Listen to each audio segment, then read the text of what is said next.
Mga kapuso, Syra nato ang sikreto sa kadaugan sa Gilas, Pilipinas Women's Basketball Team sa SEA Games sa Vietnam. Busa, let's all welcome si Coach Patrick Henry Aquino. Mayong buntag, Coach Pat, at welcome dito sa GMA Regional TV Live. Maayong buntag sa inyong lahat, maayong buntag, Cecil, maayong buntag sa lahat na nanonood. Thank you for having me. It's our pleasure po, Coach. First of all, congratulations sa inyo at sa Gilas Pilipinas Women's Basketball Team dahil nakakuha kayo ng gold sa SEA Games. Ano po yung nararamdaman nyo dito, Coach? Well, I'm super proud ako sa mga girls natin. Talagang lumaban sila ng todo puso. Coach, ano naman po yung fulfillment nito sa team ninyo, lalong-lalo na sa sarili nyo po bilang head coach? Well, yung una, hindi ko maisip na mag-back-to-back kami dahil kasi nga galing tayo sa pandemic and almost siguro isang taon wala tayong basketball. So talagang super proud ako, sobrang happy ako. Ilang months po ba kayo nag-prepare para sa SEA Games? Nako, medyo 3 buwan lang. 3 buwan lang kami nagsama-sama.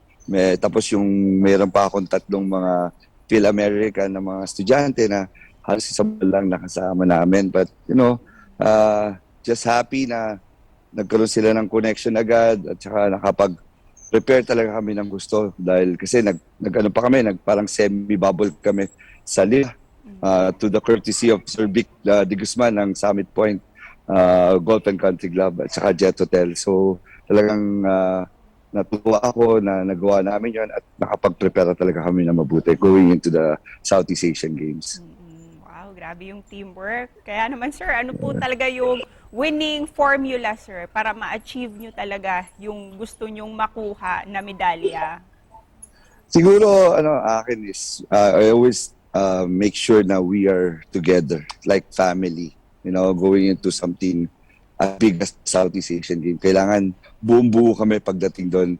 And hindi lang naman coaching staff at saka players, pati yung lahat ng sumusuporta sa amin, lalo na yung SBP na through Sir Al Panlilio, Sir Edie Sani Barrios, Butch Antonio. At Coach Pat, bilang ikaw yung head coach, how has coaching in the field of basketball changed your life po?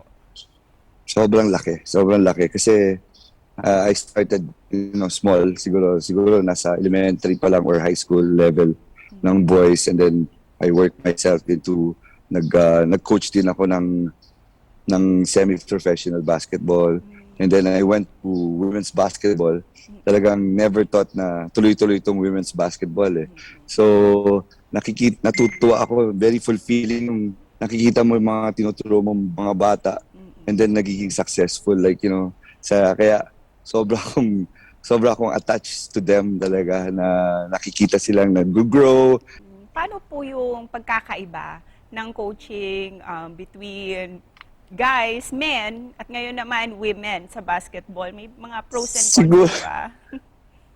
Siguro when you coach the boys, parang they have talent already, they have talent talagang but the girls would start from you. Ikaw kung ano yung maituro mo sa kanila, yun yung dadala nila to the rest of their playing career. So siguro yung mga na-install natin, mas na-enjoy ko yung mga babae na naturuan kasi nakikita ko yung mga natuturo ko, nagagawa nila, and napakasayang feeling nun. Para may pinag-aral ka tapos graduate, ganun yung feeling na nangyayari sa akin. Kaya I'm not saying naman I'm not open to men's coaching, but it's just so fulfilling right now that everything that I've done with the girl or the program, with Gilas program, is had been successful. And talking about fulfillment earlier, can you take us back, Coach, during your winning moment? How was it? How was that part of the journey? Sobrang surreal. I mean, hindi ko ma-imagine na isa-isang game yan Parang championship every game kasi pag natalo ka first game, ang hirap bumawi. For the past how many years that we've been really getting that goal since 2019 na nakuha na natin. Eto na naman kami, dahan-dahan isa-isang game. So every game counts talaga. So talagang every game talagang super saya ako kung makikita niyo yung mga videos na nakikita mga ano talagang nagtatatalon ako doon talagang talagang overwhelming yung Para po sa inyo, Coach, ano po yung hardest part of being a coach? And what is also the best part of being a coach? wow, it's pressure, pressure to having another gold or another win every time we go out of the country and represent our countries. That's why siguro you have to be prepared all the time. Kailangan preparado ka. Finally, Plus, sir, what's your message po, Coach, para sa lahat ng mga nag-a-aspire din na pumasok sa sports? basta gawin nyo lahat ng makakaya nyo. Mag-ensayo kayo mabuti, especially sa mga bata. Don't ever give up on your dreams.